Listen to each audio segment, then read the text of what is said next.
Mr. President. Senator from Minnesota. Mr. President, I ask that the quorum call be vitiated. Without objection. Mr. President, I will be joined shortly by Senator Moran, who is the ranking Republican on the Veterans Committee, and Senator Blumenthal, who's always been such a strong leader on many issues related to veterans. And we are here to talk about an amendment that is before the Senate this week on the National Defense Authorization Act. This is our moment. This is our moment, Mr. President. I came to the floor last night and spoke on this, and I am here again. And I'm here not just on behalf of all the co-sponsors of this important amendment, which includes Senator Lindsey Graham, who is the lead Republican on the amendment, as well as, of course, the ranking Republican, highest Republican on the Senate Judiciary Committee, Senator Coons, Senator Moran, Senator Blumenthal, Senator Murkowski, Senator Shaheen, Senator Wicker, who I note is the ranking Republican on the Armed Services Committee, Senator Durbin, the chair of the Judiciary Committee, Senator Tillis, and Senator Mullen. And of course, this bill is supported by many, many other senators. In fact, the majority of the U.S. Senate, which sounds to me like when you have the numbers, you should be able to have a vote. And that is what I am asking for today. I am pushing this because this is our moment. We have had 2 years to show the world whether or not we're going to stand with those that stood with us. 2 years we have worked on this bill. Our colleagues have had plenty of time to look at it. They've had input. It was introduced last year. But you know who else is watching? Our military is watching.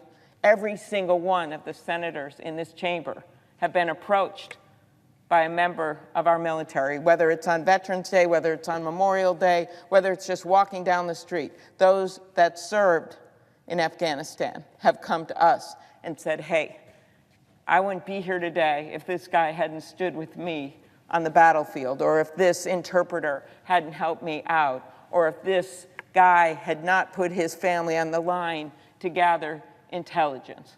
And they have all asked us the same thing, and that is to not leave these courageous Afghans who stood with our military in limbo. We did not leave the Hmong and the Vietnamese that came over to our country after that withdrawal and evacuation. We did not leave them in limbo. They were given a legal status which allowed them to work, which allowed them to pursue citizenship at some point. I know because I have the biggest population of Hmong next to California in my state. What do they do now, generations later? They're police officers, they're firefighters, they're teachers, they're elected officials. They are pillars of our community. That's what we do. That's what we did when so many Cubans came over to this country. We just didn't leave them in limbo. We included them in the fabric of life of our country, and we are the richer for it.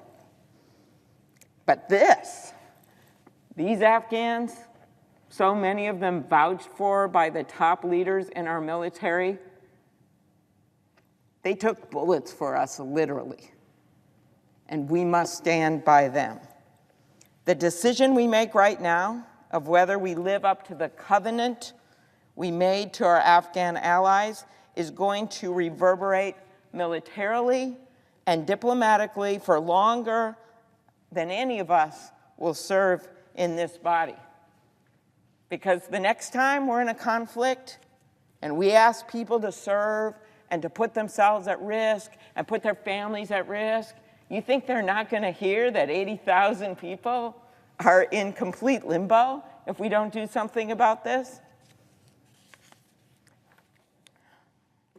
This bill strengthens our national security, and I will give you a long list of generals in a moment, very famous leaders in our military who support this bill.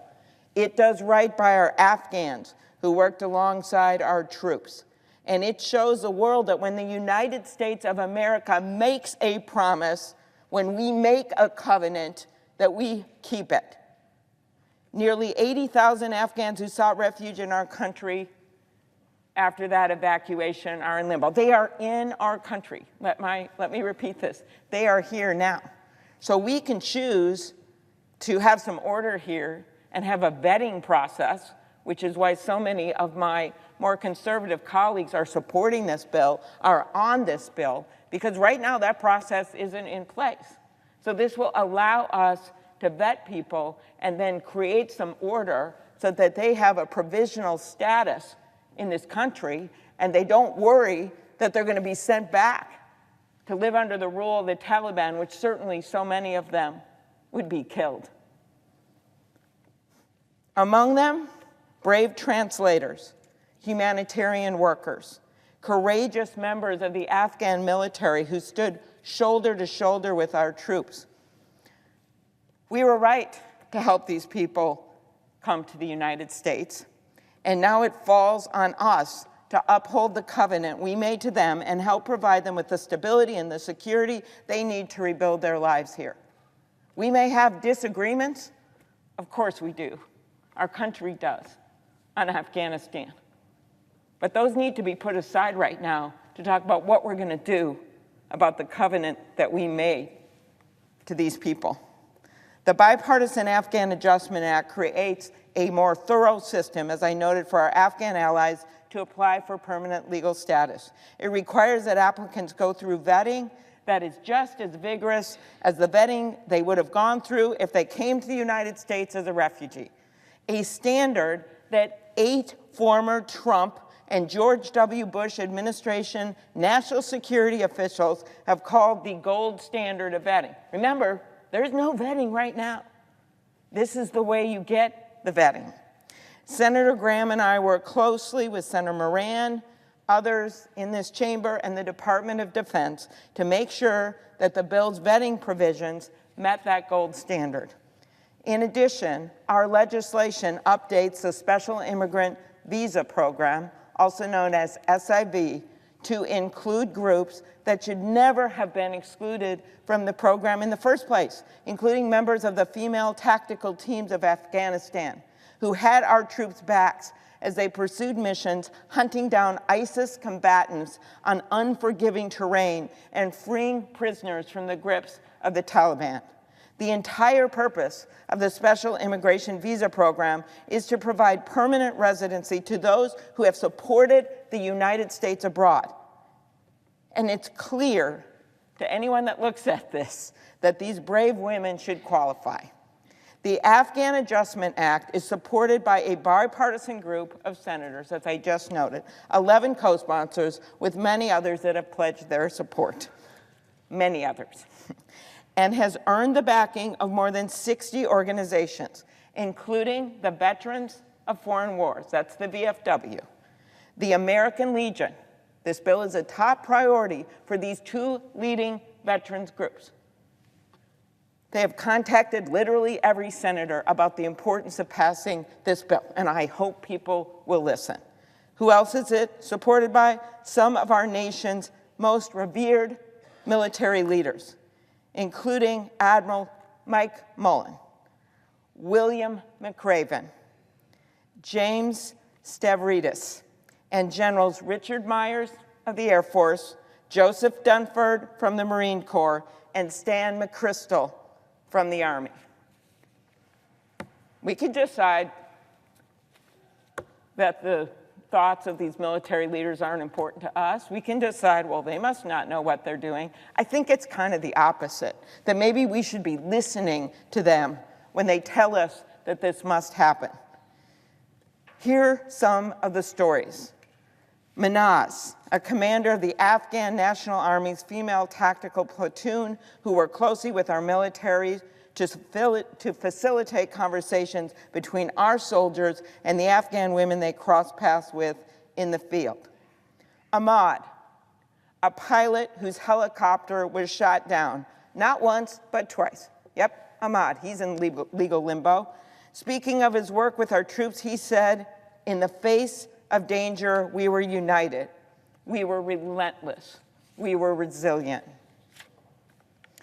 Another pilot who wants his name not known because he's in fear of what will happen to his family who are still back in Afghanistan.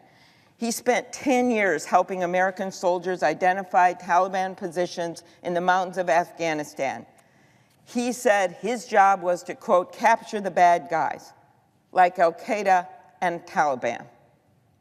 Or there's Nangyale, an Afghan interpreter who put his life on the line to support our troops. Why? To use his words, same goal, same target, and same achievement. A helicopter fighter pilot who also asked that his name not be revealed, who worked with our troops to combat the Taliban in remote areas of Afghanistan for 8 years. 8 years. All the while thinking that there was a covenant that he was going to be able to come to this country and people were going to protect him if needed. He survived being shot in the face by flying bullets. The story of Reggie, another Afghan interpreter. Remember, being an interpreter in Afghanistan wasn't a desk job. You weren't sitting in a conference room whispering to your boss what the words were of someone whose language you don't understand. This meant working shoulder to shoulder with our troops while they were on foreign soil. Where the troops went, the interpreter went. If the troops got ambushed by bullets, the interpreter got ambushed by bullets. If the troops got bombed, the interpreter got bombed. That was the risk Reggie took every day. On August 8, 2012, Reggie was working on patrol with a group of service members, including Army Captain Florent Groberg. Suddenly, a suicide bomber approached. Groberg acted fast, protected other members of his unit by shoving the bomber aside. But the vest still detonated, leaving Groberg and Reggie bloodied and fighting for every breath. The explosion left Reggie with 23 pieces of shrapnel lodged in his own body. But even still, he used the energy he had to go to Groberg's aid and help him stop the bleeding.